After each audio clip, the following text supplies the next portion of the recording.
এক দরবেশ তার ছেলেকে ওসিয়ত করলো, বাবা তুমি কোনোদিন স্ত্রীর কাছে গোপন কথা বলবা না, আর কোনো পুলিশের সাথে বন্ধুত্ব করবা না, আর বাড়ির উঠানে কখনোই বড়ই গাছ রোপণ করবা না।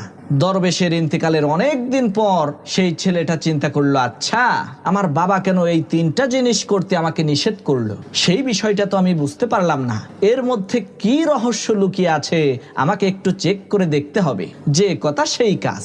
ওই দরবেশের ছেলে এক পুলিশের সাথে বন্ধুত্ব করে সেই পুলিশকে মাঝে মধ্যে বাড়িতে দাওয়াত দিয়ে ভালো মন্দ রান্না করে খাওয়াতো। এরপর সে তার ঘরের সদর দরজার সামনে কয়েকটা বড়ই গাছ রোপণ করলো।